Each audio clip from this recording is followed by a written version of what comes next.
Welcome in. How are we? Well, for those of you who have been enthralled just as I have with the Sarah Boone case, you have probably fallen in love with Judge Michael Kraynick. He has handled the court perfectly in regards to dealing with Sarah Boone and her antics. And as you guys will remember, he hasn't been on the case throughout the whole thing. Judge Wooten originally was on the case. If you've been listening to my docket dives, I think we spoke specifically the timeline of when he came into the case. And I thought today we'd watch his investiture, just some clips from it. And I thought it was also nice that his dad also spoke at that. So let's get to it. In just a few moments, Judge Kraynick and Judge Madrigal will be formally invested with both the honor and the rank of a circuit court judge in the state of Florida. But despite the accuracy of that definition, it falls woefully short of capturing what is the essence of this ceremony and its importance in the career of a judge. An investiture is a once-in-a-lifetime event, a marker, if you will, of a very significant beginning. It's a ritual that elevates this moment in time to something beyond the simple act of conferring that role. There is a reverence in the oath that is made publicly before the people that mean the most to our new judges. There is a special sacredness in the enrobing, taking on the weight of a simple black robe that carries with it impartiality and fairness. And so these symbols of stepping out of one life, a private life that is defined by advocacy, and stepping into a public life that is defined by service, is rich in meaning and will be remembered for a very long time by these young judges. So let us get about the business of honoring Judge Michael Kraynick and Judge Diego Madrigal today as they take their oaths, don their robes, and step into their new beginnings as judges of the Ninth Circuit. So for our first presentation this afternoon, I'd like to call the Honorable Rick Howard from the Fifth Judicial Circuit. Judge Howard was appointed to the bench in 2010 and currently sits on the executive committee of the Florida Conference of Circuit Judges. He is our 5th District Court of Appeals representative. Please welcome Judge Howard. I want to bring both of the judges up in just a moment to receive their nameplates, but I want to do this with the recognitions, just like the judge said.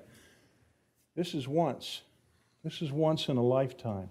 This is the only time you get this. You may buy other robes in your life. You may buy another gavel in your life. But what you're about to receive now is a once-in-a-lifetime recognition. And I'll just say this, when it is time, I know it may seem forever off that you're going to retire or go to some other place. May this be the last thing that you remove from your office before you surrender it to another judge following you. Let this stay on your desk forever, as long as you enjoy the privilege of being a judge. That having been said, I'd like to invite both of the judges up to receive your nameplates. Judge Madrigal, Judge Kraynick, if you could, to receive your recognition that this is a once-in-a-lifetime experience. I thank you so much for this honor, and may you wear it forever. Thank you, sirs. It's my pleasure now to introduce the Orange County Clerk of Courts, the Honorable Tiffany Moore Russell. Clerk Russell was the first African-American to be elected clerk in 2014 and has been a true partner to us in the Ninth Judicial Circuit, continually working to best serve the courts and the community that we live in. So if you would, please welcome her. Thank you.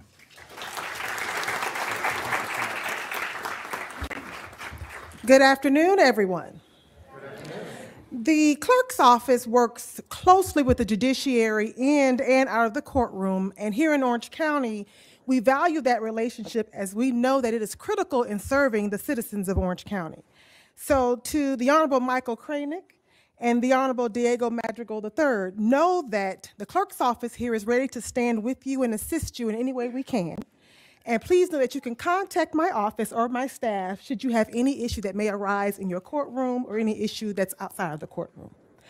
We have a tradition here in Orange County that we frame the commissions for each new judge. And so as a token of our appreciation for the work that you will do on the bench and your partnership with the clerk's office, these commissions will be delivered to your office tomorrow. We don't want you to have to worry about carrying it today, but we just wanted you to know that we congratulate you. We thank you for your service to the citizens of Orange County, and we at the clerk's office look forward to the great work you're going to do and how we'll work together. Congratulations.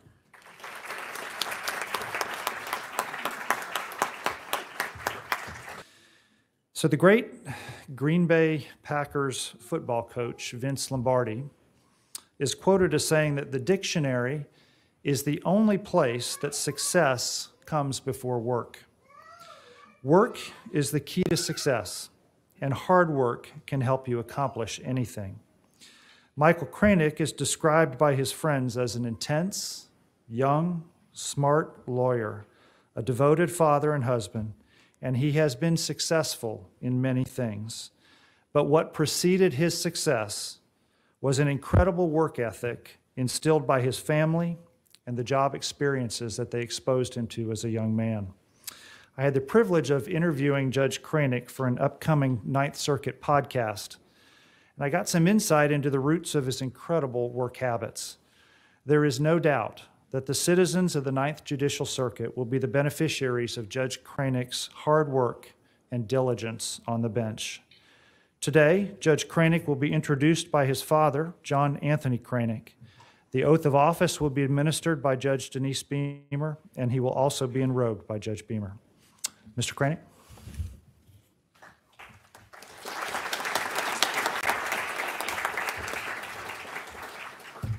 Well, that's a tough act to follow.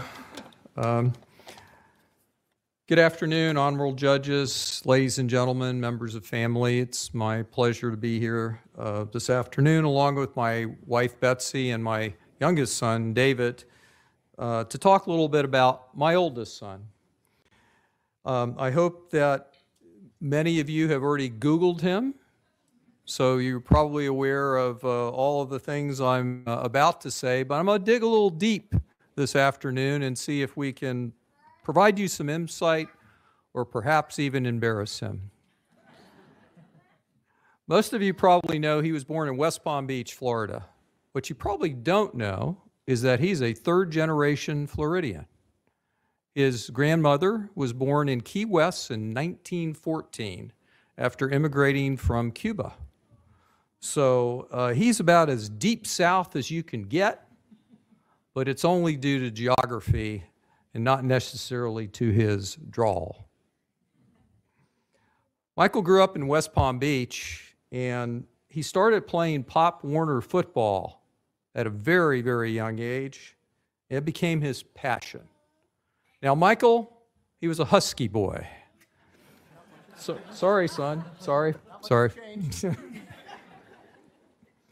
So, due to his size, he served on the defensive and offensive lines while playing that sport. And at one point, the coach said to him, "Would you like to snap the ball?" And that started his career as a center. So Michael spent all of his youth as a center. And when he went to high school, the coach naturally asked him, "Son, what position did you play?" "Center," he said. So guess who was the junior varsity and varsity center of his high school? Now, I have to tell you, Michael did not weigh as much in high school as he does today. So he was quite a small center for everyone that had the privilege of playing against him. But football taught Michael tenacity and a work ethic. And that if you want to earn something, you have to work hard to get it. And these lessons served Michael well when he moved on to college at Florida State University. Before I tell you about that, let me tell you about how Michael picked Florida State. So Michael went touring with his mother and toured all the universities in Florida. And then I got to do the finalists. So we went up to Tallahassee, and I was sitting on a bench one morning. It was cold, and I was drinking a cup of coffee. And they had sent Michael off to meet only with the students, no parents allowed. And all of a sudden, I see my son running back to me with this huge grin on his face. And he said, "Dad, I've decided where I want to go to school, right here." And I said, "Really, son? Why is that?" He said, "Do you know there are more girls here than guys?" And to this date, that's the best reason I've ever heard for anyone picking a university. So after 4 great years at Florida State, Michael graduated with dual degrees in finance and real estate. Thought he was going to follow me. I'm in the real estate business. But no, Michael decided he had not had enough education. So in his junior year, he told me, "Dad, I want to go to law school." And I said, "That's great, Michael." And I said to myself, "I'm not retiring early." So Michael attended Berry Law School right here in Orlando. And while he was there, he became an advocate on the trial team. Michael fell in love with litigation. He served on the trial team through several national events that they won. And when Michael graduated Berry, he remained committed to the trial team. And to this day, Michael coaches many of their trial teams, and he also coordinates their entire program. Many of his students are right here in this courtroom. Michael graduated Berry Law School in 2007 and immediately took the bar exam. His mom and I held our breath for several weeks, and he passed on his first attempt, and we went, "Hooray!" because he was finally off the dole. So Michael went right to work in Winter Park at Godbold, Downing, and Bill, where he had served an internship during school. Michael spent 12 years at that firm before hearing the calling to become a judge. And some of his former partners are in the audience somewhere. I saw Gene earlier, and I personally want to thank them for all their support of Michael over the years. Michael met his lovely wife, Tina, at a post-wedding party of a friend. The story of their first meeting remains off the record. However, they were married in 2013, and after a few years, they started a family. And my wife and I are very proud grandparents of our 2 grandsons who are eating furiously as this proceedings continues. So anyway, ladies and gentlemen, in conclusion, Michael Kraynick is a seasoned lawyer, a wonderful father, and a terrific son. In my humble opinion, Michael will serve the good people of this circuit with both impartiality, fairness, and humility. It is therefore my immense honor to present to you my son, the Honorable Michael Kraynick.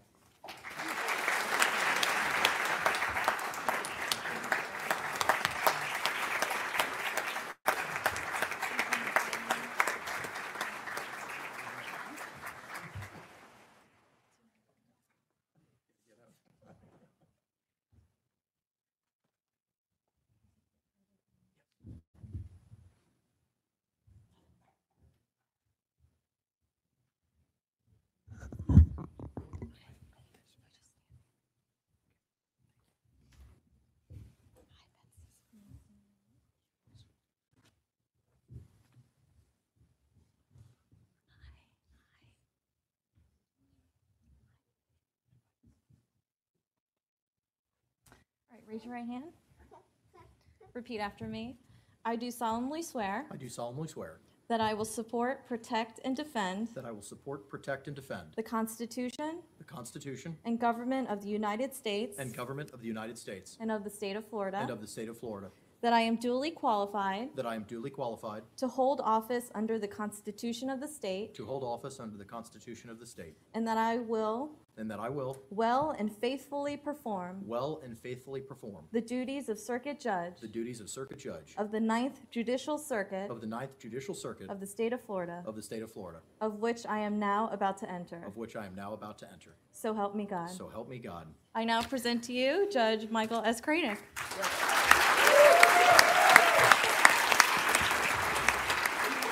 That must be his wife over there holding the baby and his 2 sons.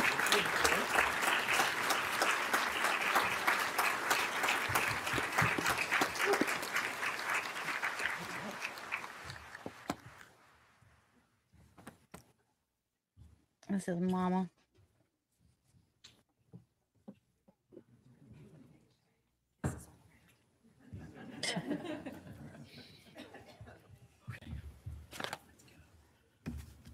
Judge Madrigal said that I had kind of had to set the stage, and I'm a little worried. I've got a couple of tough acts to follow with my father's humor and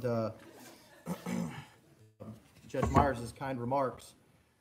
The first thing I want to say is thank you to each and every one of you that are here today. Oh, I don't know. For those of you who know me, I'm really loud. So I'm not sure the microphone's necessary, but nonetheless, I want to thank each and every one of you for coming out today and to support this very special day for myself and Judge Madrigal. I look out and I see a sea of people who have taken off times from their jobs in the courthouse, from their trials or their hearings that they may have, or from their families, or from their jobs, or from their law firms. And that awful requirement of billable hours, which for the record, I'm never, ever, ever going to miss ever again. I am both humbled and honored to be here. And I look out at this sea of people to see how lucky and how blessed I am to be in the position that I find myself today. I see my lovely family, I see my friends, I see my colleagues, I see members of the judiciary that I'm about to begin my career with, fellow colleagues, and a huge cadre of my law students from Barry University. And I want to thank you individually for taking time out to come be here today, because each and every one of you has had an impact on me to put me on the road that I am here today, and I truly thank you here for coming. As my father said, I'm a third-generation Floridian. I grew up in West Palm Beach. Yes, I was a Husky child. Not much has changed. Friday night guides for how much I weighed say I weighed $185. That was a lie. I was the starting varsity center for 2 years, and I maybe weighed 165 pounds soaking wet. Maybe. So I guess I enjoyed getting the garbage beat out of me on every Friday night. But nonetheless, I am very blessed and excited to begin this next adventure in my life and be able to give back to the citizens of the state of Florida and the members of the public and the members of the bar here in both Orange and Osceola counties on a scale far greater than I'd ever imagined. But for me to be in this position, I couldn't be here without certain people to thank. And the first person to thank you, Judge Jewett, is my wife, who I've been advised is to the Jewett rule, and I know you and I don't have that relationship yet, but we'll get there. So I apologize in advance for taking advantage of you. Hun, your unwavering optimism is the perfect parallel to my pessimistic realism. It's the perfect dichotomy for the way that I look at life. And you balance me out perfectly. You're an amazing mother, an amazing wife. You have encouraged, loved, pushed, carried me part of the way so far. I could not have done this without you, without my side, and I really appreciate it. To say I thank you is not enough. To say I love you is not enough. But know that you complete me, and I could not do this without you.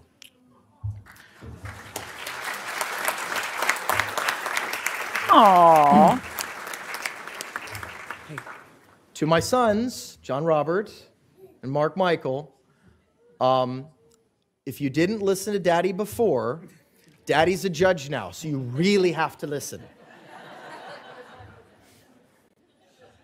Daddy loves you both very much and hopes that he provides a great example for you guys for growing up and maybe or maybe not going down the path of the legal career. That's still out in the jury to decide, no pun intended.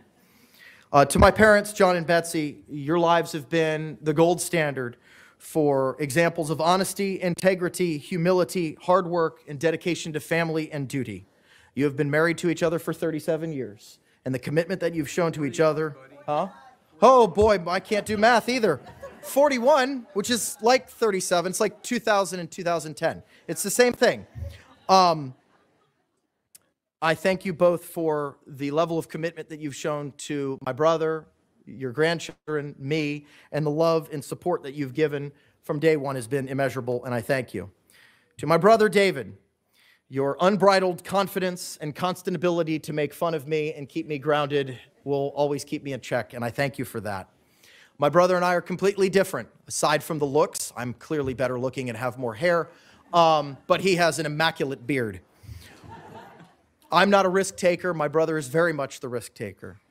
But and I thank you for always, more often than not, bluntly, telling me how things are and always pushing me to follow my dreams. I thank you, and I love you.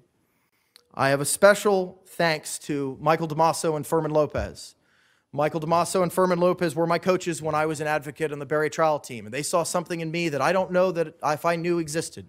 And they were able to teach me not only to be a zealous, passionate advocate, but also to know and completely understand the evidence code. And without those countless hours of them spending after their days of work at their law practices, coming back to the law school and giving more and more and more to me and several other students similarly situated alike to me, I would not be in the position I am now, and I thank you for that. Professor Mitchell Frank, I'm not sure if you are here. If you are here, hello. There you are. Hello, sir. I want to thank you for entrusting me to run your program, and it is your program because you created it 20 years ago. And in 2012, I distinctly remember the conversation we had at your favorite place of, what's the breakfast joint? Panera's, there by the Colonial Mall. And I thank you for the words that you told me then are still etched in my brain, that you could think of no one else to run your program. And I thank you for trusting me then and trusting me now to continue to guide and lead our students to be successful advocates in their careers. I also want to say thank you to my compatriot, Professor Mark Summers. He could not be here today, but him and I have a phenomenal relationship running the program together, and I thank him immensely. I also want to thank my former law partners, Gene Godbold, Grant Downing, John Bill, and Travis Rentz. It was a phenomenal 12 years spent with you guys. The lessons that I have learned and what you have taught me and what we have had a lot of fun with during our lunches, I truly appreciate, and I will miss them, but I thank you for instilling the right way to practice law.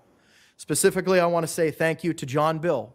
John took me under his wing when I had just graduated from law school after clerking at Godbold Downing for 2 years, and he taught me the right way to practice law, that there is no substitute for hard work, that there's no end to the research. You have to keep grinding, you have to keep going to find what the right answers are, and to never take a shortcut.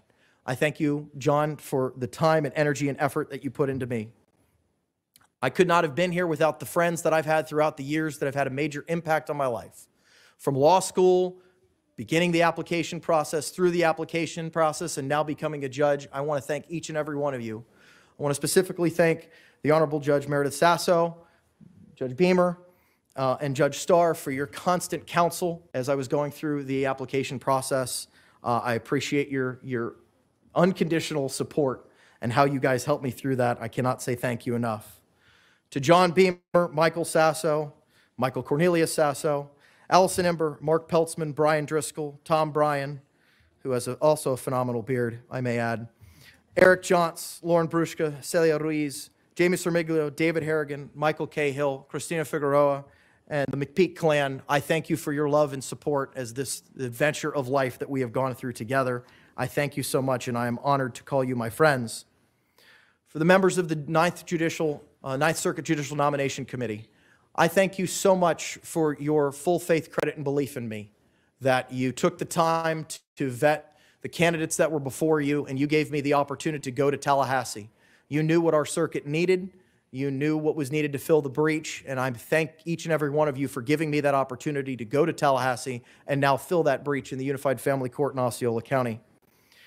I want to specifically thank also Governor DeSantis and his staff, Joe Jaco, Nicholas Primrose, Colleen Ernst, and James Uthmeyer for a couple of things. First, putting me through the hardest interview of my entire life and making me reconsider everything I knew about the law 20 minutes after the interview ended, and also giving me the opportunity to serve the public and to uphold the law of the state of Florida. I want to thank you for that, and specifically Governor DeSantis for giving me the privilege and opportunity to follow the laws, the Constitution, and make sure that they are complied with from this day forth to the end of my days. I also want to thank this circuit. I had the opportunity to spend some time with you guys last week at the Judicial Conference, and it was a lot of fun getting to know each and every one of you. I think there is great fellowship, and to steal a word from our Chief Judge, fellowship, which is not a real word, I have looked it up, for welcoming both myself and Judge Madrigal. You've opened yourselves up with open arms into your community, and I greatly appreciate it. I also want to say thank you to the judges who took time out of their schedules to get myself and Judge Madrigal ready for the rigors that is the Unified Family Court. Judge Higbee, Judge Blackwell, Judge Traver, Judge Calderon, Judge Schaefer, Judge Peter Rodriguez, Judge O'Kane, thank you so much for allowing us to shadow you and teach us the right way and what we need to be looking for. I greatly appreciate it. And I know I speak on behalf of Judge Madrigal when I say that. And lastly, I want to thank Judge Madrigal as well, because I can tell you that when I walked through security in the Capitol and to see him sitting on the bench on the first floor was the greatest thing that I could ever see, because his perseverance and hard work has paid off. His annual trips to Tallahassee did not go unrewarded. Fine, seasonal trips to Tallahassee. And I think the bear hug that I gave him when I saw him was way more than he was expected. I'm humbled and honored to share the stage with you today, sir, and I look forward to both of us growing in our judicial careers together and to having a lot of fun with each other in Osceola County. Lastly, to my trial team kids, yes, you guys are still my kids. Thank you for your hard work, dedication, and belief in the program. I think that you can see that there is no substitute for hard work, and that hard work is what's going to separate you from the rest of the pack, not necessarily the piece of paper from the law school that you graduated from. And I will leave you, my students, with this. Never let anyone tell you you're too young to accomplish anything, because a shark, a baby shark, is still a shark. I'll end with this. Other than my father, one of my idols is General George Patton. And he had a quote about fate. And his quote was, "A man must know his destiny. If he does not recognize it, then he is lost. By this I mean once, twice, or at the very most 3 times, fate will reach out and tap a man on the shoulder. If he has the imagination, he will turn around, and fate will point out to him what fork in the road he should take. If he has the guts, he will take it. Well, fate did way more than tap me gently on the shoulder. Fate picked me up, turned me around, and put me on a road dedicated to the law, dedicated to service, and I have the guts to take that road. I stand before you ready, willing, able, and eager to undertake the tremendous challenges that laid themselves before me, confident and committed to serve the people of the state of Florida and uphold the laws of the state of Florida for many, many years to come. Thank you.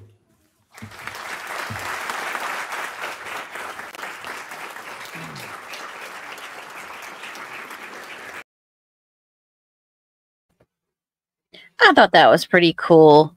Let me see. Let's see. There was another thing that I saw with him.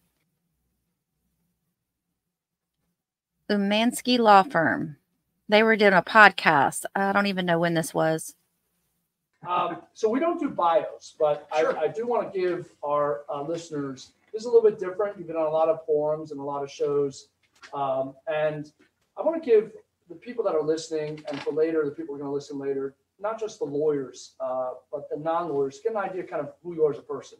Because when I met you, I met you a couple times, and you're the kind of person that you can grab a beer with, because you're just like an everyday guy. And it's evident to me, we've met more than a couple times, I've gotten to know you, but you're the kind of guy that instead of having someone put up a sign for him, like I would do if I was running for judge, he's putting up the sign, and I think if, I'm having other people vote for me, he may be doing that, but he's also doing it himself. I mean, to me, you're like a, meatball, meat and potato, probably likes pasta maybe, but roll up your sleeve kind of guy. And I envision you that on the bench, and I've heard that about you. You just get work done. You're not sitting there complaining. You just do the work that has to be done. That's the job, man. That's the goal. Yeah. And so I'm not going to do much of you've been a circuit judge since 2019. I know you did commercial work before, and you're a teacher. I think you teach trial advocacy. I do. Yeah. At Berry. So I've been in charge of their mock trial program since 2012. And I was part of their mock trial. I don't want to get too sideways on the bio. No, that's okay. But being part of that program when I was in law school was awesome, because it taught me just giving back. Because I had lawyers like Michael Damaso and Furman Lopez who would go spend 6 to 8 weeks with me, 40, 50 hours a week, teaching me to be a trial attorney when I didn't know anything. Right. Where to stand, what to wear, what an opening statement was, what a cross-examination was. And they taught me how to do that stuff. And after I graduated, I was like, I want to come back. I want to do that so that the next generation knows how to do that. I've been doing it since 2008. And other than having my 2 kids, I love it. I actually think it's even more than that. I think it actually, by you teaching, it seems to keep you young. So Or it could be the 5 cups of coffee, but The bald spot on the top of my head may disagree with you on that. yeah, maybe. But I feel like it keeps you real and keeps you humble because you're dealing with the next generation of lawyers. And I would encourage you, even though it's great to keep doing it to some extent, you know, like I think it's like, I don't know how to explain it, but not only you're giving back, you're framing it for the next generation and they will remember you. And there's nothing better, dude. Well, am I older than you? I think literally. Just a smidge. Yeah, maybe just about 2 years older. No, I'm just kidding. But like, I think like, but seriously, you're gonna get a kick out of this. Like even 10 years from now, when those lawyers, I mean, you even know lawyers now, but 10 years from now, when they're in their prime, doing really well, you're gonna love it. It's like it's the gift that keeps giving because It's rewarding. yeah, like Mike Barber just called in and like he was working in our office several years ago. I spent a lot of money on a send off. My wife didn't want to spend the money, but it was well worth it because the guy has his own office now. He's killing it, calls, and it just makes you feel good that you mentored. So it's circular. You always want to be able to give back, and you know, universal concept of just circularity. And when you put in what you want to get out of it. So you put in good, you're going to get good back. You put in bad, you're going to get bad back. I'm not going to talk about Zen or Chi or anything like that, but I mean, if you've got that good energy and you want to pump good energy into something, good stuff's going to come back and it's going to just disseminate its way out. yep. And that's a good way of explaining. We don't need to get into Zen or Chi or energy, but that's what I noticed about you. It's like you're a guy that like has good energy, I think. And and I can get into another story, but that's great. But I actually want to keep it focused on not judge stuff, although because you're a newer judge, there might be some questions that follow out of this, but there's 3 things that I like. I've asked all these judicial candidates. This is not going to be a situation I'm like, hey, let's go. You got 60 seconds. What's your answer? Different candidates and different judges are going to do what they want to do. I want our viewers out there because a lot of lawyers don't know you. So this is actually a good thing for lawyers. For the other candidates, some of them knew them, some not. You're known by a lot of lawyers, but since you're a relatively new judge, I think it is important for lawyers to get to know you, but there's a lot of other non-lawyers. And I'd like you to kind of explain something from your legal career that was funny. So maybe our viewers can see something from a human side. Maybe something from your legal career while either on the bench or in your legal career. So how long have you been a lawyer? 2007, so almost 12 years. So, in your 12-year career, something that touched your heart.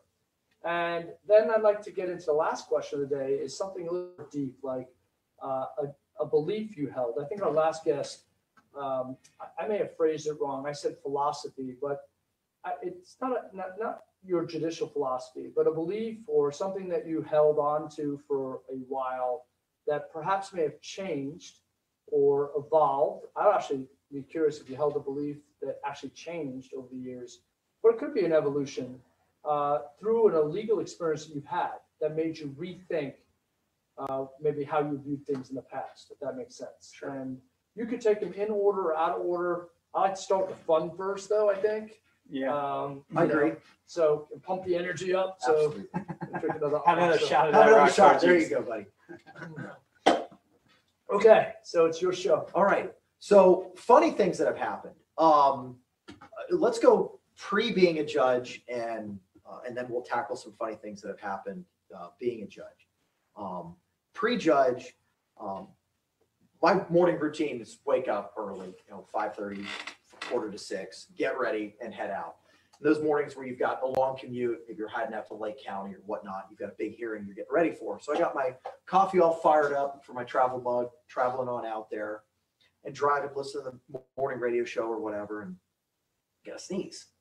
And unfortunately, I just taken a big old sip of delicious brown liquor or liquid to get me going in the morning. Not liquor, let me clarify. Delicious coffee in the morning, and ended up stifling my sneeze. Well, you know what happens? It goes up and out through the nose, all over me. I mean, shirt, tie, coat, pants, the whole thing. And we got to go to court. And I got to go to court, and I don't have anything else to wear. So it's like, okay, well, we're just going to button up real high and tight.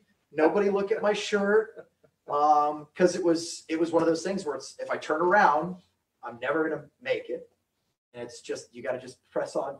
So I remember coming before the judge. I said, Your Honor, I apologize for by how I look. Was it coffee or was it boogers? A little bit of both. Oh, Luckily, I was able to get nasty. most of the gnarliness off, Yeah. but the brown coffee stains were very apparent on the white shirt. But luckily, the judge had a good chuckle over it, and I was mortified walking into the courtroom because there were several other lawyers there, and I'm just like, But what are you gonna do? I mean, you take it with a grain of salt, a little bit of humility, and realize bad stuff happens. You just gotta move onwards and upwards from Was it. that, so let's just pretend like I didn't say racial, but like younger lawyers. terms. That is interesting. Like millennials and stuff. Has there been a change? Or I think everybody who comes through my program, at least at the law school, they start rigid and stiff. You know, they're scared to move away from the podium. They're scared to walk throughout the well or make those connections with the fake jury. And once you go through it over and over, do that repetition, you become more familiar with the process. There's one of the students I have, and I'm not going to call him out. He started and he was just nervous. I mean, sweating, shaky, everything about being in front of persons and trying to perform. And part of being a trial advocate is performing.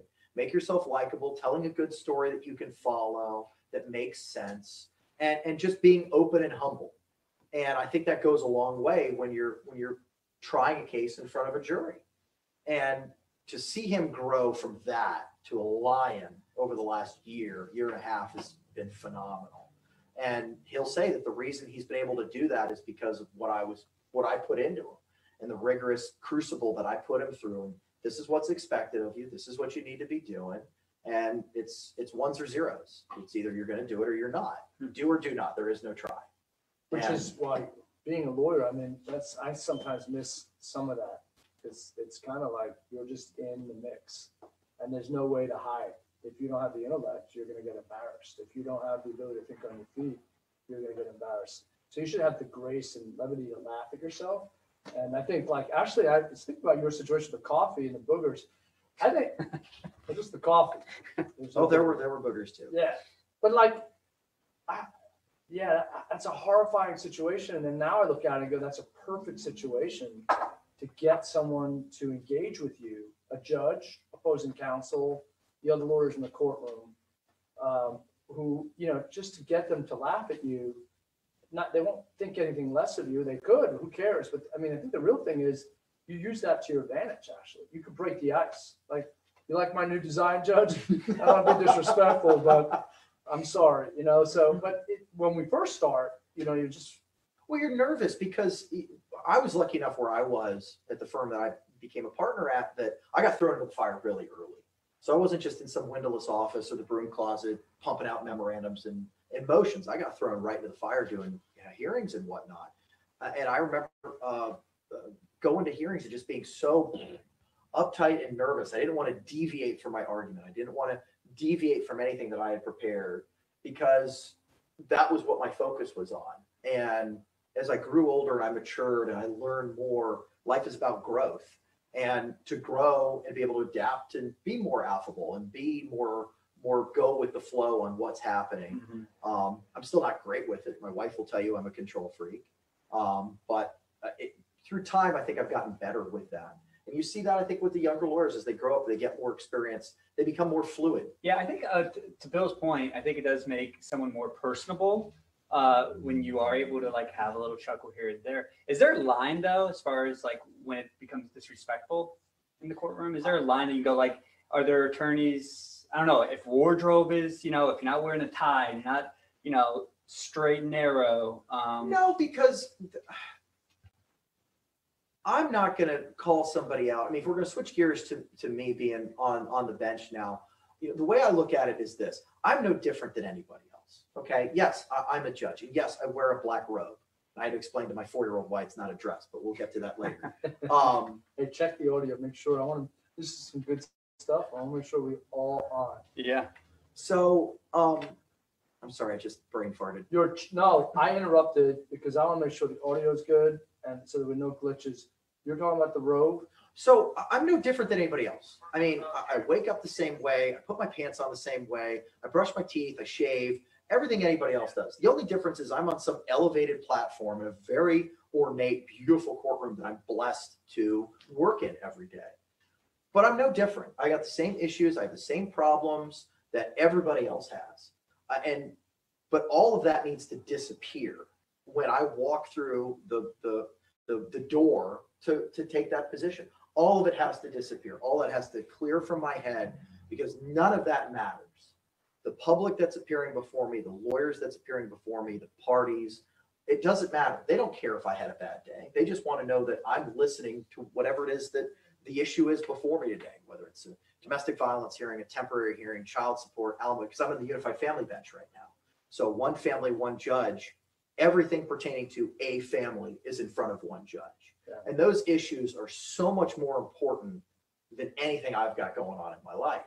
So my attention, my focus, everything needs to be dialed in to that issue in front of me at that point in time. And I think for me, it's important that when there's a routine that I have before I walk in for the day. That's good, because I was going to ask you, like, what is it? Just go ahead with that, because that was my question, actually. So awesome. I just like to hear myself talk. But you're still a litigator. No, yeah, he misses the show. You love to be able to speak. Nothing wrong with that. So I have a little routine that I do, and before I open up the door, I just do sign of the cross, say a little prayer. Just give me the patience, give me the ability to listen, to be calm, and just take it all in stride one at a time. And that, yes, I'm in control. I can take a break anytime that I want to, but I don't like to, because I like to work. I like to just go and keep on grinding. But to give me that patience and the serenity and the patience and the wisdom to listen to everything that's coming through, everything that everybody's telling me, everything that everyone is testifying to really look at and scrutinize the physical evidence that's being put before me, whether it's a document or photographs or whatever it may be, to give me that patience, that wisdom to look at everything and really pay attention to it. Yeah. And that's my MO every morning. And I understand that's do the job that you have to do. Is there some of that though that's for you, for your health benefit? I think so. I think it's more for me than anything else. To take that cleansing breath and exhale any issues that I've got going on with me. Because we're all human. We've all got some stuff. I mean, everybody has issues in their lives that are going on, and be able to just blow all that badness away and focus on what's in front of you, so that it's that issue in front of you is the most important thing. And I want whoever it is that's leaving, being in a unified family, a lot of people don't have the ability to afford attorneys. They don't. So they're coming in, they're scared. They don't have a guy like Bill to hold their hand and say, hey, this is what we're doing today. This is what's going to happen, and explain the process. So that falls on me. And I like explaining the process. This is what's going to happen today. This is why we're here. This is what I'm interested in hearing about. And this is what I'm limited to hear about, or this is what I can't hear about. So, sir, ma'am, I want you to tell me about this issue or this problem. Sir, ma'am, I want you to tell me, what's your thoughts about what this person just told me? Do you agree? Do you disagree? Why? And start to cultivate a free and open relationship with them. That I'm not just some, oh, you're here. This is the issue. Boom. Thanks for coming out. We're moving on. But to give them that time that they really feel like they had an opportunity to talk to me about whatever it is that's before me that day. I think that's critical. It's so important for me, and this is the way I look at it, that it's open and it's free. And not in the sense that it's free, that it doesn't cost dollars, but free in that it's a free forum for you to tell me what's going on. Because if you don't have that openness and that warmth in your courtroom, and it's just cold and it's bitter and it's high strung all the time, it's really difficult to cultivate a relationship with somebody and allow them to tell you what's happening with them in their lives. You asked me, how I felt about that as, if I was a client, as a person. I'm going to throw it back on you. How do you feel as an attorney about what he just said? I don't know. I feel like as long as I have the ability to be heard without someone that is obnoxious, as someone gives me, it goes back to what our last guest talked about, perception of fairness. Mm-hmm. So I think it's great that they're actually learning how to have the perception of fairness, not just fairness. So as a lawyer, if I have my client in there, the judges may take a different role with someone who's pro se than with an attorney who's already hand-holding. That's one thing. In many ways, it's why judges sometimes mainly prefer them to have a kid around, have a bad lawyer than no lawyer at all, because that's probably not true. But to have a lawyer with them, because basically then they have to spend that time, and they may enjoy that time, but the court system is very locked in. So as a lawyer, I'm glad to have a judge who's going to actually turn that ability to listen to my argument and allow me to have my fair shake. And then they're going to make their ruling based upon the facts and the law. So, and their interpretation of the law. So to me, that's like great. And I only worry for judges, though, that you don't have that time. So, and what I see with judges is that, you know, the legislature in their, I could be wrong about this, but in their wisdom, there's push down from above, you know, and then it flows all the way down. It doesn't really matter who the chief judge is, because we have a great chief judge now, but, and we've actually had great chief judges. I mean, you know, actually before your time, Judge Perry was known as this guy that all the judges were scared of. But let me tell you, Judge Perry was an educated guy in the sense that he got it. And he was getting to keep all the judges together, and he kept his, what I mean by educated, like he's a smart guy, but he also knew I got to keep this courtroom going. So, and then there was Judge Lawton, and now there's Judge Myers, and I don't want to go off on a tangent because I think I am. But I mean, when it comes down to, they're under a lot, these trial judges are under a lot of pressure to get stuff moved. And then you have pro se people, and you have lawyers that want to make arguments that may get efficiency with Zoom. How do you handle that as a judge when from way down up high, move your case, move your case, move your case? Oh, preparation. I mean, there's just no substitute for preparation. So I'm the guy who will, I prepped like a crazy person when I was in practice. I just overly prepared, kill a fly with a battle axe kind of attitude. Just know every angle, every issue, every proposition of law, the application of the facts to that to make your argument be, okay, Your Honor, this is the reason I win on this issue. And I take that same machination into how I prepare as a judge. So I read all the motions, I read the case law, I look at the statutes so that we come in, I can look at the parties if they're represented and say, okay, I've read your motion. I understand what the issues are. I've read all the case law. I'm ready to rock and roll. Is there anything else that you want to add to it? And if we're just regurgitating the motion, I'm politely going to say, okay, is there anything else you want to add over and above what's in the right? Because I've read the right. And it allows for more efficiency because we're not just rehashing the same issues that were in the papers. We're injecting new argument that's created right then and there from what was briefed in the motion papers. I think that's helpful. Yeah, it is. On a perception of fairness point, though, I think it is important, though, to let the lawyers who don't assume that the lawyers know that you reviewed everything, because there's a lot of lawyers that know that some judges don't, and they don't review it. I tell them. Oh, I know. Yeah. It's one of the reasons why I feel like I know enough lawyers been in front of you to support you. But I think that perception of fairness comes back into play because that is efficiency. So if they're writing a motion, and Jeff, like you're not in a courtroom every day, but when lawyers file a motion, sometimes they take a lot of pride in their work. And then the judge comes in and goes, do you have any other argument? They want to regurgitate because they put he's done it probably in his own practice as a lawyer. They put their life and their soul in that motion, and they think they should. He said, "I win on this point." Well, the other side maybe is equally prepared. Goes, "I win on this point." Mm-hmm. So so it's important. If a judge is reading and prepared, it is more efficient. But then the perception of fairness is that I've read your motion. I got the stuff. I got the gist of what it is. Is there anything new we can talk about to discuss that? So that's great if you're being prepared. That does make the system more efficient because we're able to make rulings and just talk about the new stuff that's on top of it, which comes down to the fairness component, not the perception of fairness. So how do you deal with that when you have lawyers that are not prepared as much as you are prepared? Because that's a common question. They'll say, some people will say, and that's an excuse for bad lawyering, but what do you do when you have lawyers that are not prepared? How do you handle that? Does that frustrate you? Honestly. I don't want to, every case is different and every situation is different. It certainly helps when there's preparation. It certainly makes my job a little bit easier, but if it's not there, then it just requires me to dive in more and ask them, okay, well, what's the basis for me to grant you the relief that you're asking for? because your motion doesn't cite any statute or doesn't cite any rule of procedure. What is going to allow me as a matter of Florida law to do what you want me to do? And then we spend some time on that to try to get to what the issues are legally.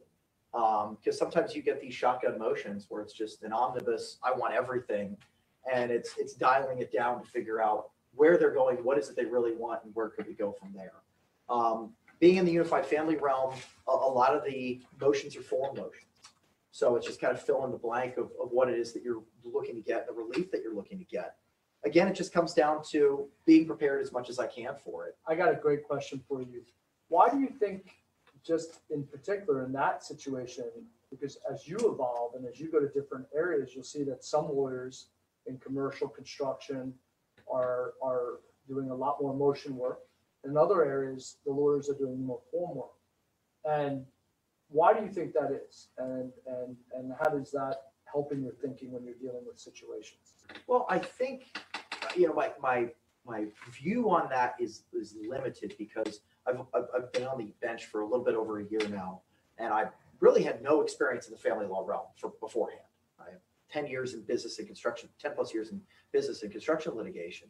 So we were dealing with some really sophisticated stuff, factually intensive or legally intensive stuff. In the family law realm, a lot of it is the equity of the judge and the discretion that the court has. I mean, there's 20 different factors I need to look at for determining where a child is going to go in a paternity case or a divorce case. And so it's a lot of touchy-feely emotional stuff. You can't do cookie cutter. The moment you start saying, oh, I've seen this issue before, I know what I'm going to do, you're missing the mark. You're missing your job. Not to sound cliche, but I mean, every family is a snowflake. Every family has an individual or multiple issues that they have, that family A may have, that family B may have. And if you start treating family A the same way as you start family B, family C, and down the line, you're not doing your job as a judge. You're not being fair and impartial. You're listening to all the evidence. So I think to really circle back to answer the question specifically is, I think it depends on the discipline that you're in. Me, as a judge in unified family, a lot falls on me. I have to be the ultimate fact finder and I have to make factual findings for all these things. So it's a little bit more unearthing. It's a little bit more digging for me. And it falls a little bit more on me to make those findings. Because just like in your practice, Bill, you're going to see the worldview from here. The opposing counsel is going to see the worldview from here. It's no different in the family law realm. Dad thinks it should be this. Right. Mom's thinks it should be this. And the truth usually is somewhere in the middle. And I've got to distill all of that and figure it all out. Yeah, I mean, that's, you're right, Jeff, that is a great answer. There's another thing too, though, that goes on. I think I've been practicing for a long time, and I don't think there really is an excuse for a lawyer to be lazy, but the different disciplines do have different things, and I think also another part of it is trial work versus motion work, whether a lawyer gets paid flat fee versus hourly work, whether, as Judge Kraynick or Mike said, that the issues are complex or not. So, for example, in some cases, lawyers want to bring in law they'd rather have the new ideation. They don't have the time to draft motions. Their clients are paying them $1,500, $2,000, $3,000, $4,000, let's say for a DUI. Or they're doing contingency auto work, which is a lot of form work. And there are some lawyers that are able to do, in fact, in the beginning of our career, we used to do long complaints. And then the Supreme Court would come out with a form complaint. We'd file the form complaint and the discovery, and we'd get objections from the other side. And in the beginning, you get all offended, but then you realize, well, they're just billing. But then you still go in front of the judge and go, I don't know if it's not good enough for the Supreme Court. If it's good enough for the Supreme Court, why isn't it? But the point is, the level of practice depends sometimes not just on the lawyer, but the discipline that you're in. I think there's another component too. Not just laziness or that, but what about, the lawyer who doesn't have as many cases versus the lawyer that has a pile of cases and just not able to have to put the time into it. I always wondered about that perspective, though. So I don't know if that's a fair question to ask you, but is that a fair concern? I mean, the old school thinking would be, that's your problem. Don't take that many cases. That would be, but you're talking about a new society where you know, margins are being driven down for lawyers, and commercial work even it's being driven down, but it's being driven down in, you know, family law, bankruptcies, non-contingency work, for example. So is that a judge's problem? I don't know that it is. I mean, there's rules that you have, the code of ethics that you signed up for in the Florida bar that everybody raises their right hands and signs to, the duty of professionalism, the duty of candor. And I think it's a self-study on yourself. Like if you feel, I'm not going to chastise you. If you feel like you've done right by yourself and right by your client, it may not be 100%, but if you feel like you did it the right way, then that's on you. That falls on you.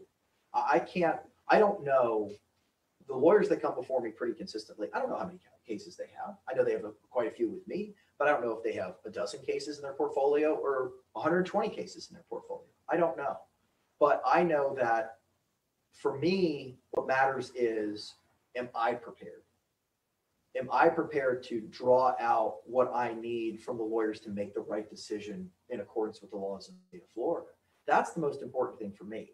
And if they're not ready to do it, well, then it falls on me. Because the 5th DCA, the appellate court here in Central Florida, is not going to care what the lawyers did. They're going to care what I did.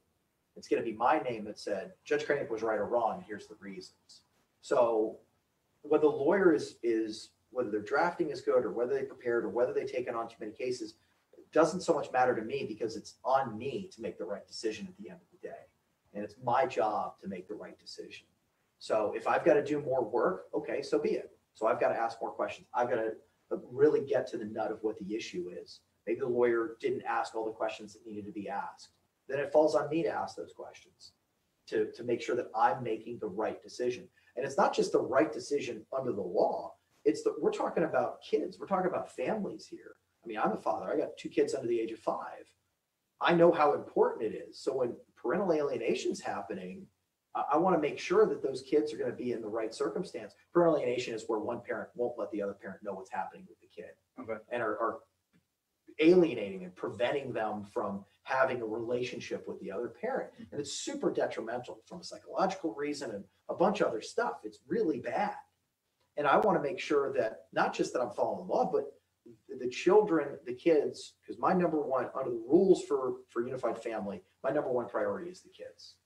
And being a father myself, I know how important it is to give them stability, safety, love, and affection, and to be in a warm environment, a good environment. And for me, that's the most important thing, that I'm unearthing those facts to make sure that I'm putting them in that situation where they're going to be, put them in the best possible position for those kids to be successful going forward until they reach the age of 18, because after that, I can't help them anymore. Yeah, and I mean, interesting that he didn't say the right decision. He said about the kids first, which is the right decision. So your focus is not just getting it right for the appellate court, but your focus is to get the facts out, make that decision, and get these kids in the right place. And hopefully the law matches what that is. They have a lot of discretion in family court, though, so it's pretty cool that they have that. But with that power comes a lot Great of responsibility. Again, you know, Peter Parker and Spider-Man. Yeah, it's cliche, but there's so much. Peter Parker. I like Batman. Yeah, You're more of a I voice. see you more of a Batman guy. Yeah. I could see that. No, Mike DeMasso, is it Mike or Furman? They think I look like the Joker, maybe? They're probably texting me right now if they're listening. They're probably not listening, but if they are listening, I don't look like the Joker. But yes, Peter Parker did say that. It is true. With great responsibility, great power comes great responsibility. Mm-hmm. But I want to, I love that story about the boogers in the coffee. No, you know what? It's so funny. I was thinking the same thing. But I want to hear about something. Now I'm going to give you a little help. You know, like you were a business lawyer. So tell me something as a lawyer that maybe touched your heart. Something as a lawyer that touched my heart. A case, okay, an experience. I got a soft spot. You know, it's not. I got a big old teddy bear heart, and when I see somebody who's in a rough spot, you can't help but want to help that person out. And I had a case where these two gentlemen were renting an apartment in a poor area of town, Paramore Pine Hills area. And somehow they had found who I was from a referral from somebody. And I came in and they came to my office. I met with them and they're showing me pictures. They had like a gaping hole in the ceiling. It was after the hurricane came through a couple of years ago. They had this huge gaping hole in the ceiling, water pouring in every day. And the landlord would have them out of the lease. And I'm like, this is out of control. I'm like, I'm going to help you guys out because you can't stay here. And they're like, well, how much you need? I'm like, oh, no, we're not talking dollars here because you just can't stay here. Mm-hmm. And it took me, a couple of weeks and some hours and some time, but it was worth it at the end of the day to make sure that they were going to be safe and get their security deposit back, which they did. So that kind of touched me. But really, Bill, because a lot of the clients that I had and a lot of the work that I did there wasn't a lot of emotion. There was some emotion, but it's not like the emotion that I'm in now, being a unified family judge. I mean, you were sophisticated businesses, sophisticated businessmen who made decisions based on dollars and cents. It was like, how far do I want to take this? How much money do I want to spend? Can I get blood out of a turnip? And that's what fueled their decision making. Right. What really has the impact on me is when I keep teaching at the law school. So when I have, like you said, 10 years from now, I'll see those students. I still have them now. Kids that I taught back in, like Michael Dean is the head of the juvenile department. And he's still a state attorney, but he's the head of the juvenile department. Right. And just to see how he's risen and the lessons that I've taught him, how he's using them now, and to see it come full circle, that's what's super rewarding. That's what touches my heart. When I get those text messages from my former students, whether they're ASAs, PDs here or even New York. I have a student who went back to New York and works in the Queens New York Public Defender's Office, the equivalent of it up there. And she texted me, she's like, here's what I'm doing in preparation. And it's all the stuff that I taught her. And that just warms me up because it's like, I've had that impact. I know that person's going to be successful. I know the dedication they put in to a fake trial. So I know the dedication and care and love and hard work and blood, sweat, and tears they're going to put into something real. And that's what's super rewarding for me. So it was part of my legal practice, but it wasn't really in the legal realm as we think about it being combatants in the adversarial system that we're in. It's giving back to those young kids who are going to be attorneys, teaching them the right way to do it, how to still be a zealous advocate for your cause and to fight for your client, but at the same time do it in the right way, the professional way, the gracious way to do it. It's interesting. The light bulb just went off for me for, attorneys. It's about time. Yeah, right. Exactly. I've been working for the firm for how long? No, but you said the word impact, and I've never thought about it before in the legal system, but you guys are leaving legacies, you guys are having impact every day in the courtroom, and you're leaving behind a legacy for yourself. There's an impact that you're making on individuals every single day. I want to hear your response. I have my own thought, but go ahead. I feel I'm humbled by that, but I don't want to make it sound like it's an impact, like I'm like some Adonis, like Herculean god or something. No, and I'm not making it. I don't think that at all. That at all. I see where you're coming from, but for me, I guess I just don't look at it that way. I look at it as that. I look at each case separately and each issue separately, and in that universe, in that moment of time, to give them that opportunity to tell me everything and make a decision, make the right decision. That's what's so important to me, that when somebody leaves, when they get my decision, whether it's right then and there after the end of a trial, after the hearing, hey, this is what my ruling is going to be, or a couple of weeks or a month later when I've really put all my thoughts down on paper, proofread it 100 times, triple checked all the authorities, making sure I'm doing it right, and send it out, that they look at it, they go, okay, I didn't get on everything, but he listened, he paid attention, I got a fair shake. And the lawyers feel the same way, that he listened, he didn't buy all my arguments, but I see where he went here. I understand why he made the ruling that he did. I get it. Not super happy about it, but I get it. I kind of look at it, I guess, that way. I'm thinking, I could be wrong, because maybe the light bulb went off for me. Because I was thinking about legacy from a different perspective. Like, I struggle with the idea of legacy. Like, we make decent money. My wife and I are very privileged that we did really, really well. It could all go away. We know that in a heartbeat. Sometimes we don't make great financial decisions. When you talk about the legacy for your children, there are families that talk about legacy, and they talk a lot about a certain line of legacy. And a lot of that's ego-based when you hear the word legacy. I could be wrong, but actually what I was thinking, because it goes back to the heart question, was a different kind of legacy. Like, how cool is it, not from an ego perspective, but how cool is it that you have these lawyers that you've mentored that have become full, evolving. We had a guest on here who's been a lawyer for over 18 years before. They've evolved slowly through their journey, like you've evolved and you're teaching. They've evolved. They're evolving like you. They remember you. Or actually, you can even start learning from them. But your legacy is not about you so much as from an ego perspective, because I know you don't really have an ego that way in a bad way. So you weren't pushing back. But what I mean by the legacy is that if we die as lawyers, and we will die, we die as human beings, that we've left a lineage of lawyers behind us who you've taught to be good lawyers, to try cases, to be responsible to clients.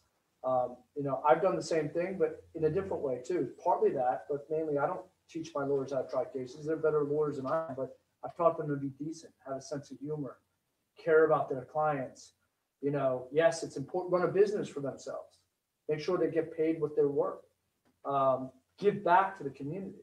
That's kind of cool. Like maybe the light bulb just went off for me that's why we do these things for these people, because we're leaving our profession in a better place. And we'll be dead. And you're gone, you did it, but the lawyers that we've taught, they'll teach that to them, because you would have the most effect. Like these kids know what they're doing. They don't need me anymore. They're rock stars. They get it.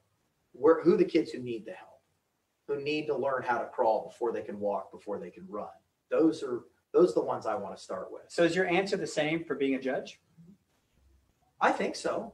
I mean, I think it probably is. I'm not sure it's going to be any different. I mean, because it's the same lens. The lens isn't going to change for whether it's in component A, teaching, or component B, a judge. So I'm not sure the answer is going to change really in any way, shape, or form. Yeah, I didn't think it would either, but it's interesting. Hopefully in a good way. Yeah, no, it is. I definitely think it is. Yeah. Is your wheels turning at all? No, I just think it is turning, but do you want to put a cape on him? No, stop, please. Yeah. Stop. God, ridiculous. Yeah, but I want to move off legacy, because but I will tell you, it's funny because this guy, Tony Sos. Yes. So just, I had an office on Maitland Boulevard, and Tony Sos was the bar president. But Tony came to my office as an unpaid intern, back when you could have unpaid interns. And I think you could still have maybe unpaid interns, who knows? But Tony worked in my office. We had green carpet and plastic chairs. And he had these ears from wrestling, and he went to UCF. And I don't really know what he learned from me. And I had a partner named Greg Fensick, and who was a dear friend of mine. And then he became a lawyer overnight. And he went from UCF, and years later, and I remember the day that I started asking him questions about PI, personal injury. And I thought, wow, that was the day that I'm learning from him. And that was a great day. I'm just going to tell you, and he's a great lawyer, and, he became bar president. And I wanted to continue serving under him because he was the intern, and he loves telling that story. So I don't know if I think about it as legacy. It's just I had some small impact on him. And then he had an impact on me, and it's a two-way street. I have a continuing impact because of that relationship, and it gets you fired up to be a lawyer still, because I'm not practicing as much anymore. So I practice, but that's why I think for me, I never thought about legacy, not wheels turning, because I'm not a superhero. Neither am I.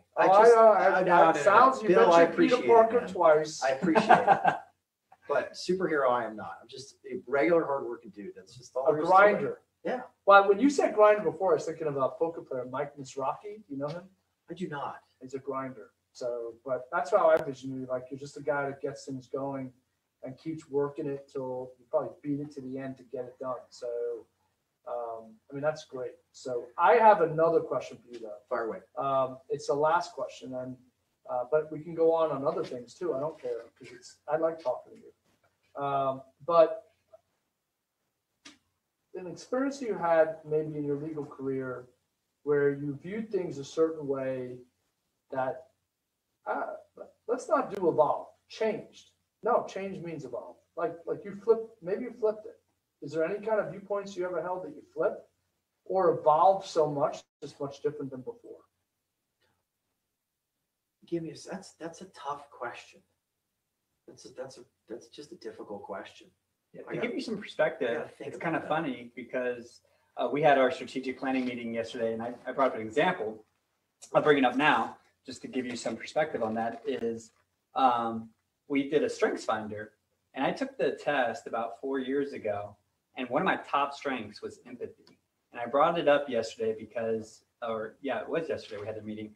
Brought it up because it was one of my top 5 strengths years ago, and when I retook the test, it had changed, evolved. It's no longer, it's actually on the bottom of my list of strengths. Before he went to work for me. I was going to ask. Before I went to go work for I'm him. trying to get you out of that mind. So I took that away from you easily. so what I, it made me think, I was like, wow, it's probably some of my life experiences like that made me have a different, evolve my mindset. Sure. It's not a legal experience. It's life. And this is a bummer story, but I mean, I'll tell it. I used to grind like all the time. Every weekend I was working. Every day, 14 hours a day, I was working. I was the first one at my office. I was the last person. Like when I was still an associate, long before I became partner at the firm that I was at, I was always the first person and the last person to leave. I would work the weekends. I would do everything. And then my wife was pregnant with our second kid, and her dad got diagnosed with pancreatic cancer at 6 weeks. That's what they gave us. And my wife went into labor as we were putting him into hospice. And it changed the way I looked at things, that I can still work my rear end off and I could still work really hard. But at the end of the day, it matters, but it doesn't, because there are more important things out there. Family, wholeness in the family unit, and being around your kids than it is working at the office till 11 o'clock every night. And it took, unfortunately, that event, the cycle of birth and death almost within a week, because we checked him into hospice. Tina went into labor. We had our son 19 and a half hours later, discharged from the hospital. He got to see his grandchild right before he basically went into a coma and expired 48 hours later.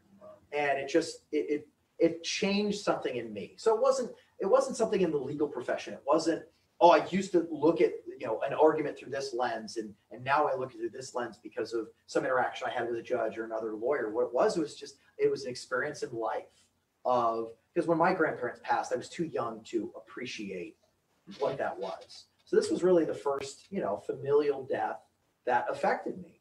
And it changed the way that I looked at things. Was I still going to work super hard? Yeah, but the way I looked through things was changing. Do you think I was going to say, but as a new judge, do you think you get back into that role because obviously there's a learning curve. I don't mean that, but is there a temptation now to be the first judge into the parking lot? Last one at night? I still do it.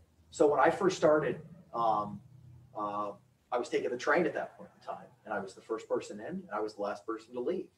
And my wife, I remember talking to her one night. I came home late. She was like, "Is this going to get any better, or is this kind of the way it's going to be?" I was like, "No, this is it. Like this is how it's going to be." Oh my God, your wife's question. So that's that. I love that. Wow.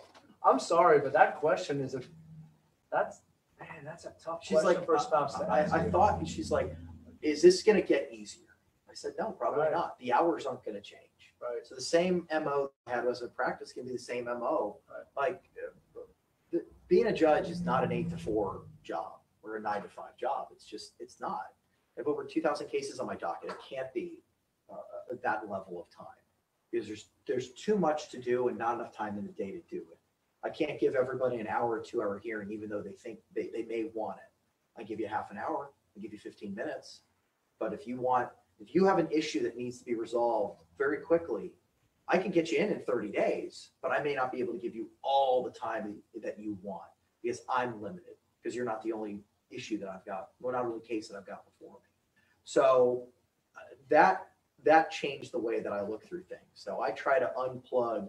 So when I come home, you know, my kids are there, I try my best to unplug from what I've got and spend those couple of hours, because it's not a lot of time. I mean, Bill, you had kids who were young once. I mean, it's just like you come home, you got to unplug for a couple hours because they don't know how hard you're working. They don't know what you had to do for the day. All they see is daddy's coming home. I honestly think sometimes I'm a hypocrite when I'm coaching other lawyers because I forget that. It's just easier for me because my kids are self-reliant. So I always have to remind myself, which is always why I ask judges, like, how are you going to remind yourself of certain things? Because it takes, like, you have this routine that you have. But yeah, I mean, when you have young kids and you're a lawyer or a judge, it's tough because they need you. Your spouse needs you. You need to be there for them and, you know, for the kids. And then you got to deal with the pressures. And you still want to give back to the school and stuff. But when you're digging your own signs, these election signs, am I just imagining this? Or am I just wrong when I see your Facebook page? No, it's happening. No. I know that. I said it. No. I have a deeper question. I watched the pictures. It's almost like because you're a grinder, because your mind's working all the time, I see this picture of you it's not just that he's posing for re-election. He looks happy that he's tired that he dug that sign. Like the physical work, it gets you out of your mind. It does. I mean, you hit the nail on the head because. I mean, really, when you see the picture of you, you are like beaming. Like it's not a fake smile. The whole thing. Well, thank you. No, for me, it's just, you got to get your hands dirty. It's just, you know, could I get somebody else to do it? Sure. But think about it like you're leading a troop of soldiers. Okay. If the general's not out there in the front of the line, your troops aren't going to follow you. Yeah. Like I got some great people on my committee who are grinders who work really hard. But if not, I'm not out there. You know, if I'm not up at 6, load the U-Haul up at 7, and we're rolling at 8 to go put 30 signs in or 20 signs in over a weekend, which is really aggressive, then it doesn't matter. You know, you lead by example, and it helps me because I feel like I'm doing everything I can do to make it happen. And sure, would I like to be home kicked up with my feet on the couch on a Saturday, hanging out with my kids? Yeah. But thankfully, my wife is amazingly forgiving and knows that this is what we've got to go through. And I've got to make sacrifices not to be there. And she graciously accepts that and lets me do what I've got to do to fight to keep my job. So this is an interesting thing because I didn't ask a lot of candidates this, but you know, you were a lawyer once and you're still a lawyer, and there's a community when people are running for judge, and you know, there's this old joke that some people are running to get a pay increase. In your particular situation, you were in a profession where you were a partner at a firm, and you're working with sophisticated businesses. And I always wonder, like, what your wife might think about this too, because you're working 12 years as a lawyer. And you're starting to be in the prime of you being a partner in a firm, your clients are paying you, you're a good lawyer, you got a lot of respect. I mean, you were appointed because of, you know, part of your bio and who you are. And then you are, you know, saying, look, I'm in that prime earning thing, where, you know, and then I'm just going to go serve. To me, that's pretty cool. Like I wouldn't do it. This was always the goal. Yeah. This was always the goal. I remember talking early in my legal career to my buddies and be like, I want to do this one day. I thought I'd be a little bit older. I mean, totally candidly. I mean, I got really lucky the first time up. I mean, I was one of 24 people that applied, and I was one of two got selected, and I was one of them. And it was a lot of hard work, a lot of preparation, a lot of sleepless nights to put into that application, to get ready for the JNC interview, to get ready for the hardest interview of my life in Tallahassee. I mean, it was just shots were being fired from all over it. But if I didn't want to do it, I wouldn't put in all that time, energy, and effort to it. I just am impressed because I know for the non-lawyers out there who plug it in on the show and who can listen later, just our friends and our family and other people that may hear this broadcast, I think that really how old are you? Oh, how old am I? 38. I'll be 38. I mean, at that couple of weeks, I'll be 38. I mean, this is not like, you know, there are people that say, oh, politicians become politicians because they take this or they take that, or they become wealthy after office, or they know stuff. When you're a judge, but a state level judge or even a federal judge, you know, if you're in a good career in your late 30s, that is a sacrifice, especially when you've worked so hard to be a partner in a firm, to say, you know what, honey, or I want to do this. I've always wanted to do it. It's about service. So I think that's neat. You know, there's a lot of older lawyers who it's easier. They're ready to, not easier, but they've had their career, ready to move on. There's also those lawyers that are making, I'll be honest, they're not doing well in practice. Or they're making just about the same. For them, they may want to be a judge, but they also like the stability of the practice. But then there's the others that are like rising up in their career, you know, and, you know, they have paying clients, good clients, or they're doing contingency work, you know, and they're making that money, and, you know, they, you know, for me, give it up. For me, it was always, you know, service above self. And that's the more important thing, that the highest calling that you can have in the legal profession, okay, is to be a judge. And it's not about the money. It's not about the power or the prestige. It's truly about giving back. And I'm kind of a nerd too. Like, I like diving into the case law, diving into. Well, you said you got lucky, but that's not what I thought at all. And the more you talked, it's sacrifice. Yeah. Well, I mean, it's just sacrificing your He's- time. I think, sure, but I You're say so humble. lucky. You're gonna say. I know, but You're so seriously, humble. I say lucky because it was my first time applying. And just Right. statistically, Yeah. if you look at it statistically, you rarely get it your first time out. But okay, so Bill, is there? I mean, not talk about your practice at all, but just from your experience and maybe your experience too. You know, do all lawyers work from literally before sunrise at 6 a.m., come into the office and leave at 11 p.m. at night? No. I would agree. No, That's sacrifice. I mean, that's hard work. but I don't know anything else. I mean, I was taught at a really young age to work your rear end off. My dad, I grew up in the home construction business. So, I mean, I was sweeping out houses when I was a young kid. My first job I had when I was 12. I worked at a concession stand at the local ballpark. I got $10 a game. Like, it was just, working was in my veins. I worked through high school. I worked through college. I worked through law school. And the firm that I made partner at, I was a law clerk there. I worked full time all through school. So, because I didn't know anything else but to be a grinder and but to work. So for me, the only difference is now, as opposed to, and I do miss part of it, is the argument side of it, you know, prepping for a big contentious hearing. I do miss that. There are lots of parts of the practice of law that I miss. But being where I am now, I still get to do a lot of that stuff. I get to do all the research. I get to read all the cases. I really get to dive in to what the law is. And that's just fun for me. It's a lot of fun for me to figure out what's the right answer legally. What's the right decision here? And then you sprinkle in and you throw into the mix the family and the focus on the kids, being in the unified family realm right now, to what the right decision is for that particular family. So sure, am I sacrificing a lot? Am I sacrificing more money that I may be able to get in the private field? Sure, but that's not what it's about. What it's about is me being able to look at my kids as they're growing up, be like, this is why it's important to give back. This is why it's important to serve others who are in need. This is why it's important to think about everybody else before you think about yourself. And instill those lessons early enough that hopefully it has an impact on them. Again, we go back to impact. That's why I'm doing it. This was always the dream of mine, and I'm living it, and I wouldn't trade it for anything.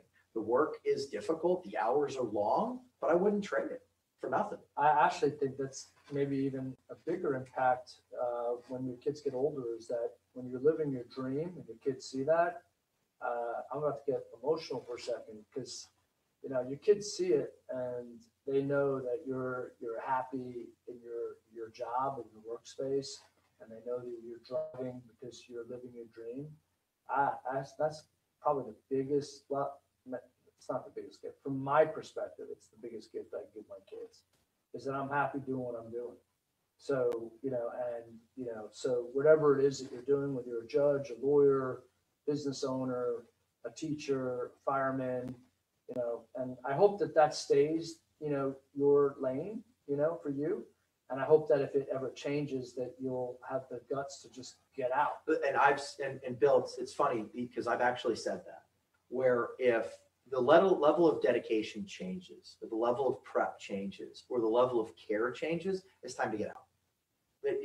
You have to, because so many things are dependent on your ability as a judge to care and be prepared and to follow what's happening, that the moment you lose that zeal, that drive, then you're not doing the job that you're supposed to be doing, and it's time to get out. And I don't plan on doing that anytime soon, because this is just started your journey. It's truly the greatest job. It really is. I think I want to close it because he's been here late, but I want to just leave our viewers just one story. Like when you see him, like I didn't have to know that he was in construction, or I'm not a lawyer, just worked in construction or worked as a kid. You got the initial feel from him, because Damaso didn't say anything about you, and what's the other judge's name that's friends with Damaso? Oh, Motherwell? Diego, yeah. What a lovely guy. And, I think I met you through them, and maybe it was, a cigar place, I think. I don't remember. But the first time you see him, you just know, again, that you said the word grinder. That's what I didn't even know you. And I was like, that guy's a grinder. I think it was even your handshake. I don't remember. Yeah, I think it was. I think I have like a crushing handshake. You didn't crush. And it was just like, whoa. No. Whatever, dude. I worked hard too. Sing me a song. I actually did see it. It's like, he's a grinder. Like he just, that's a perfect word for you. That I instinctively liked you because I knew that you came from a backbone of hard work. I did. And then even at our Christmas party when you came in, and it's not like just, you're doing it just to get, reelected or not reelected, or it wasn't even about that. It's just, he's a hard worker. Like whatever you go after, that's the thing. It is very rare to get appointed. I don't even know if he was connected, not connected to the governor. And it's not an appropriate place to say it, but you still got to work hard. You don't know what you're given. You don't know if you're going to get the appointment. You don't know if it's a shoo-in. You got to deal with this JNC that's going to ask you a bunch of questions. You just want to get out. And then when you get out, there's other people. And you have to have other people working for you, whatever. Everything takes effort, and that's why I think, people are worried that you don't do PI or personal injury or whatever. Those people are voting for you because they know that you're going to give it your all, that you sacrificed you didn't sacrifice a good career, but you had a great career and you went in to serve, and you're going to give it your all. And I actually believe that you'll give it. And then when you're ready to move on, if you're ready to move on, you'll move on. But you won't be afraid. You're like, I'll be a mediator, or I'll go back to practice law, or I'll be a appellate judge. You'll always grind it out because you never want to give it less. There's just no substitute for it. Yeah. There's just not. So that's awesome. I think you want to talk more? I'll talk all day. He'll be here till 11 p.m. No, but Tina, I think. No, but I think I may be in trouble if I do that. Let's wrap. Yeah. No, man, just really, really cool material. For our listeners out there, what's your website? Sure. So, a couple of things. You can check out my website. It's keepjudgekraynick.com. You can check me out on Facebook. Just put in Keep Judge Kraynick on Facebook, and I'll be there. Or you could call me. It's 407-801-3482. That's my phone number. You got questions? Call me. I'm trying to make myself as free and open as possible. There's a lot of questions, for non-lawyers out there, I can't answer because Florida Supreme Court won't let me answer certain questions. But I want to be as open and transparent as possible. So I'm here to serve. I'm here to be open. It's not a lot of time to get a lot of interaction with the judge. Usually the only time you get to see the judge is you're going to court. Sometimes it's not always a good reason, unless it's adoption day, which I get to do. Usually it's not fun times for you to be coming down to the courthouse or appearing virtually like we're doing stuff now. Yeah, it'd be interesting how you're going to handle that. The next election cycle, because it's always nerve-wracking to do an election cycle. I think a lot of times when people just start their judicial career, they get opposition, and then as you go along, you don't want the opposition. But I feel like getting out and shaking hands with different people and inviting people to call you is just another way of, you always are willing to listen and learn, and you got to work hard to get the vote. I think and that also humbles you, but you also are learning and evolving. And I've seen that with judges, by the way. I tell judges, I told it to someone the other day, it's like, it's not you're not giving it. Doesn't mean you keep it for the rest of your life. Use it as an opportunity. Don't be afraid if you lose.